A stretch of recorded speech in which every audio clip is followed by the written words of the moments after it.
What's poppin', y'all? T-Pain is popping his ish. I mean, after having the big ass chain and then now getting a little ass chain and having gone through phases of having disgusting levels of money to being in a place where he was in a bit of debt, had to sell some cars, which is a Bugatti that he had, and then damn near buying a plane and a Koenigsegg, which is a several $1,000,000 car. They only make a couple hundred of those a year, I think. I remember watching their documentary on Netflix a while back. I don't know if it's still on there, but you should check it out if it is. But we're not going to go into a tangent on cars because I can't even talk about them for that long because I don't really know much about them. But T-Pain calls out DJ Khaled and amongst other people. And I'm going to play you guys that clip right now. This is off the Club Shay Shay podcast. Nobody is your brother. I've had DJ Khaled. Everybody done told me I'm your brother. Do not believe that. Lord have mercy, Kane. That is the Man, you know you're going to get me in trouble, man. You're going to get us in trouble. What you mean? How going to get us in trouble? All that, but I mean, but no, I mean, when I say shit like DJ Khaled, it's very apparent. Yeah. Like DJ Khaled knows how to move. He knows how to, do things with different people and shit like that. But it's like, it's not a DJ Khaled type of thing. That's just the first. So right now, T-Pain is in an amazing part of his life and his career. Not only does he look healthy, he looks younger. He's lost a good amount of weight. I don't know if he's on them GLPs. That's what we got to start getting natty checks on those for real. People used to be talking about like, yo, is that person natty? We need natty checks on these GLP-1 users. Like, get the hell out of here with that. Unless if they're Dave Blunt's size, yeah, hop on them GLP-1s. Otherwise, we're scrutinizing you. We're not giving you your credit. It is what it is. Hey, at least you'll get the results, right? At least they're healthy. We'll put it that way. This is a very important person to make this point because DJ Khaled's biggest song is All I Do Is Win. I mean, if you guys remember, that was a song that Obama walked out to. And who was on the All I Do Is Win remix? A bunch of people, amongst them being Diddy, Nicki Minaj, Rick Ross, Busta Rhymes, Fabulous, Jadakiss, Fat Joe, Swizz Beatz, but the main person was T-Pain from the original song. He was the one singing it. And he was also, I think he was on I'm So Hood, if I'm not mistaken. He was on a lot of songs for DJ Khaled. And this was an era when T-Pain was scorching hot. Like absolutely scorching hot. He was on, was he on? Nah, he was not on I'm Taking Over. I don't think so. However, he was on Go Hard, which is 2008. And like I said, All I Do Is Win and Welcome to My Hood and I'm So Hood. These songs were late 2000s, like post 2006, 7, 8. We're talking 2008, 9, 10, right? Huge songs. All I Do Is Win is a huge song. And the reason why I say this is because even though All I Do Is Win was huge and DJ Khaled was a force in the latter half of the 2000s, DJ Khaled's peak was in the 2010s. And in particular, 2016 when his Snapchat just erupted. He was the #1 guy on Snapchat. He had every single deal under the sun. He was dropping that album Major Key. He could get any feature he wanted. And even before that, when he had Ace Hood, that was like early 2010s. At this time, T-Pain was getting colder. Early 2010s to mid 2010, really the decade of 2010s, T-Pain was cold and he was trying to get up again. And what did we not see? DJ Khaled put him on any songs. But what spurred this? Because he's not going to call out somebody randomly. So I'm going to play you guys the clip where this conversation kind of started. Person I can think of. What have you learned about this business in 20 years? Nobody is your brother. Nobody. Come on, Pain. Don't do that. Pain, Nobody. Pain, because I hear it all the time. That's my brother. I hear it, Pain. You have seen so many in that locker room. None of them is your brother. Come on, Pain. Nobody is your brother. Everybody's your brother while they can use you. Everybody. Everybody is your brother while they can use you. Nobody is your brother. That is the quickest and the most consistent thing that I've learned through this whole thing. You had to learn that the hard way? Everybody, and you know what? It's only that say you my brother. I know Shannon Sharp gotta be tripping, where he's gotta be sarcastic saying, don't say that. Like, come on, man. We know the facts. We know what it is. Like, anybody that's talking my brother this, my brother that, how many times have we've seen people talk about my brother and they're snitching on each other. Come on now. And then they're betraying each other, whatever the case may be. So we've seen stuff like that happen. But the thing with my brother is it gets worse, right? Like, we had the evolution. He was like, yo, that's my bro. That's like maybe 2000s. And then we get into that's my brother, and then we get into that's my twin, right?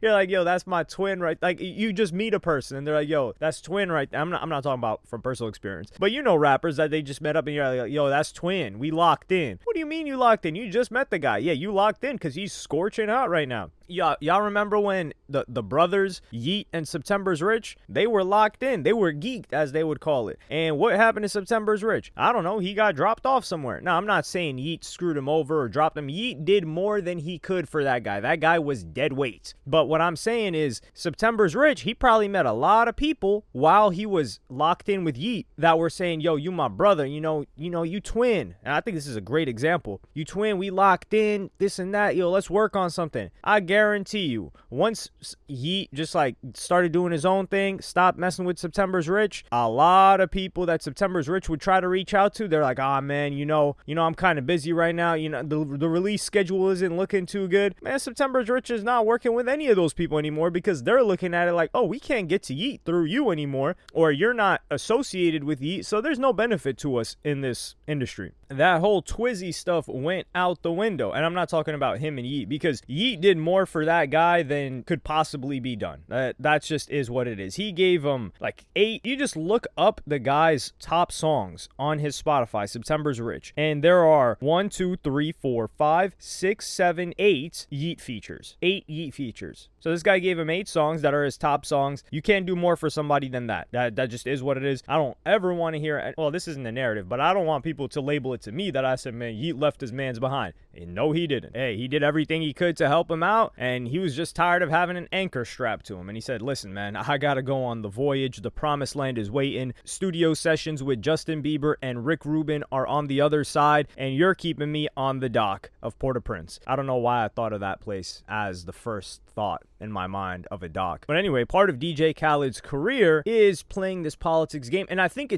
we can give a bit of leeway towards DJ Khaled for the following reasons. Hear me out. Khaled's career hinges on him having the hottest music. Like he says, no mysterious music, right? I make music that you outside at the barbershop, you can hear it. You out at the supermarket, you can hear it. Me personally, I do love my Forever 21 music. I just, sometimes I just walk by the store at the mall strip just so I can hear the music coming out of there. I don't even buy anything. Do they even sell men's clothes? Yeah, sometimes you just got to hear some of that Post Malone, some of that pop, you got to stay tapped in with what pop music is doing. So I totally get him there with DJ Khaled. And DJ Khaled is not like a producer DJ. I think of a Diplo, right? A Diplo is not only a producer, but also a DJ. People aren't booking DJ Khaled like that to just DJ other people's music. I mean, it happens here and there, but his brand is more as like, yo, we the best. And he has to maintain relationships in order to be able to get these features. And one of the relationships that he didn't maintain too well, and we saw that completely derail the album release for him, was the relationship with Drake. Now, if you guys recall, these guys have worked together forever. He had like To The Max with Drake, or To The Max I think was the last one that they dropped together. And that was supposed to be, he also had For Free, he had Grease, he had, what was it called? Pop Star. They had too many songs together, more than I can count. And he also had Lil Baby on there. Would he have Lil Baby on there right now? I don't know. But he was saying that he had 2 new Drake songs. This was post Kendrick Lamar beef. And he was not saying anything during the Kendrick Lamar beef. And then Drake said, yo, he must be talking about Drake Bell, because I ain't clearing no 2 songs. He didn't say the I ain't clearing no 2 songs part, but you could figure that part out for yourself. And then Khaled just scrapped the entire rollout. Still no Khaled album release in sight. It has been 3 years. There was God Did. And then since God, by the way, God Did, amazing song. And it also had a song from Drake as well, the intro song, No Secret. So he's helped him a lot. And right now, we don't have, it's supposed to be be a song that's coming out. I don't even know. And you know the irony of it? The biggest irony of this all is that there is a song. I didn't even know that this was real. There is a song with NBA Youngboy and Post Malone by DJ Khaled called Brother. Yo, T-Pain. This is poetic, man. T-Pain, a shout out to you. This song's got 6.5 million streams, and it dropped on August 29th. I didn't even know this song. Did you guys know this song dropped? Dog, what's going on? If Youngboy dropped a song like this, it's getting 60 million streams within 2 months at least. Like, yo, I gotta listen to this after. I didn't even know that this dropped. Wow. Anyway, I guess that can tell you why we haven't seen a DJ Khaled album yet. But with rappers, it's a little bit different, right? So DJ Khaled needs to maintain relationships with the hottest people because, like, I do give him credit for being a good curator of music when it comes to hit songs, and a lot of his music is like, you know, culturally, it is very relevant, and globally as well. With that being said, when we start getting into rappers, that's when it's like, okay, dog, like, you as a rapper, you have the complete skill set. There are rappers that succeed just by themselves, and then you're talking about this my brother, this my twin, and you got a new set of brothers and twins every time. That's also another thing. Like, the only reason we started having to use the distinction of, yo, that's that guy's blood brother, is because everybody started calling each other brother. You were like, yo, what do you mean? Like, that's your real brother or that's your industry brother? And they're like, no, that's my blood brother. And you're like, okay. And initially, I just thought it meant like, oh, nah, we blood, and that's my brother, and not actually blood related. But I do think some people use it in that context. It's just ridiculously confusing. But yeah, a whole new term had to come out of it because of how commonly the brother term was used. And T-Pain is right. T-Pain is not appearing on anything DJ Khaled. And right now, I would say T-Pain is more favored than DJ Khaled. That is for sure. Like, DJ Khaled, there isn't enough of a connection with his audience because we don't know who DJ Khaled really is. Like, I imagine he's a cool guy, nice guy, but we don't know him behind the scenes. We know the character of DJ Khaled. We don't know Khaled. But on to the next clip from T-Pain. That I'm telling, just like that. No. Yeah, because you wouldn't allow somebody that didn't say that to get close to you. Yeah, you would. Yeah, you would. I'd rather you tell me what the business was and not have the brother aspect in there and just say, hey, look, here's what I want to do. Here's what we're going to do. We're going to do a hook. I'm going to put a verse on this. We're going to make a bunch of money. We're going to separate for a little bit, and I'm going to come back. When I need you again, let's do it again. Blah, blah, blah. I'd rather know the plan than to say, you my brother, you my brother, you my brother, you my brother. We always gonna be together. We ain't gonna never separate. Anytime you need me, I'm here for you. Anytime you need me, bum. But nah, bro, it's that brother. But we talking about so many people because you got to think of how many people I've helped throughout their career. Everybody is like, oh my God, thank you so much. You're my brother, and it's just. So much of that, back to back. You're my brother, you're my brother, you're my brother, you're my brother. And then none of that was reciprocated. None of that came back. None of that meant anything. When people tell you how much you mean to them, don't grab onto that. When people tell you how much they can mean to you in return, that's the shit you gravitate towards. Damn. Now, T-Pain was spitting here, especially towards the end when he talks about when people tell you how much they can mean to you. That's when you can really see. And especially if somebody's not even asking you for anything. Like, T-Pain was handing out favors like they were Halloween candy.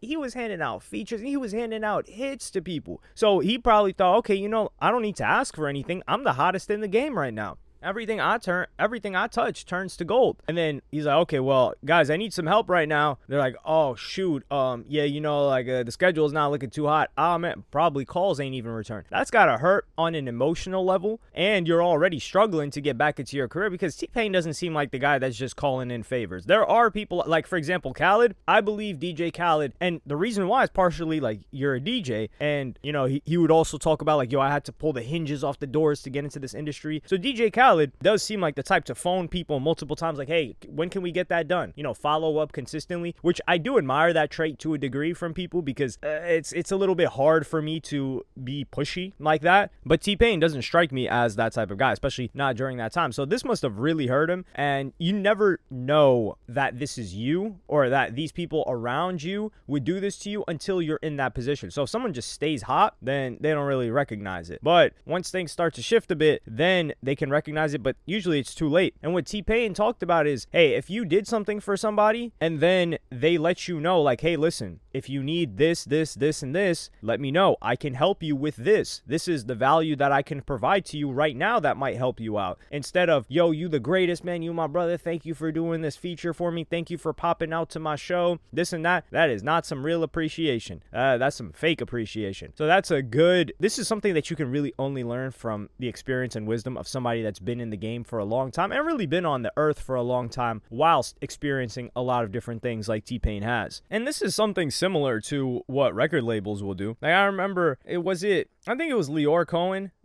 or anybody really, any label executive, if people are about to get signed, they're telling them, you're so talented, you're the hottest thing, we're gonna make this boom, like, yo, we haven't seen an artist as talented as you since X, Y, and Z artists that are still successful that have been signed to that record label so that they can convince you, hey, you're gonna be around elite company. They said this to Lil Yachty, they said this to anybody that they were trying to sign. So it's similar to this, but once you get cold, maybe your album doesn't sell too well, they're looking at you like, release date might have to get pushed. This last track wasn't doing too hot. They're not telling you, oh yeah, we're signing you because the numbers is looking crazy. You're scorching hot right now. We got a good deal on you. And I think we can make a lot of bread. Really, we can recoup our money in a couple of years just off of this one song. So even if you flop from here on out, it is what it is. We could just drop you and it's worth it for us. They're not going to tell you that. Hell no, they're not going to tell you that. But I do think T-Pain is for real when he says, hey, if you guys just told me what it was, then I would be fine with it. And I think some people want that whole you my brother stuff. T-Pain is just a unique case where it makes sense. Like for me too, he's like, hey, listen, we're just collaborators. Or that doesn't even need to be said because sometimes that comes across as like very cold. You could just work with the person, enjoy your time together and be like, hey man, we're going to cut this track, we're going to put this out, and it is what it is. But I think with hip hop, there was just always that feel of, yo, this is a crew of guys that like each other. That's why they're around each other. Whereas in other genres, it did come across a lot more collaborative. If two pop artists hopped on a song, you're not thinking they're buddy best friends. You're just like, okay, they hopped on a song together. Or even with other genres. But with rap, it's like, a lot of crews came up together, like Wu-Tang, like Rockefeller, like Dipset, like Good Music, not necessarily came up together, but these guys were ASAP. These guys were hanging out, they were friends, and they were collaborators. So you think like, okay, and usually when people hung out with each other a lot, they would start to collaborate. Think of an ASAP Rocky and a Tyler the Creator situation, even though we never ended up getting that project. So I also think that is an element that T-Pain didn't mention that gets put into hip-hop that isn't as corporate or as industry as like, yo, this is just a business transaction. But things are changing now, and we're starting to see that. But let me know what y'all think about this in the comments. Was T-Pain spitting here? And who do you think is a culprit that is constantly saying like this brother talk to everybody and then hanging them out to dry when they fall off? I can't really think of anyone in particular off the top of my mind. Like, subscribe, and hit the notification bell if you enjoyed, and I'm gonna see y'all on the next one.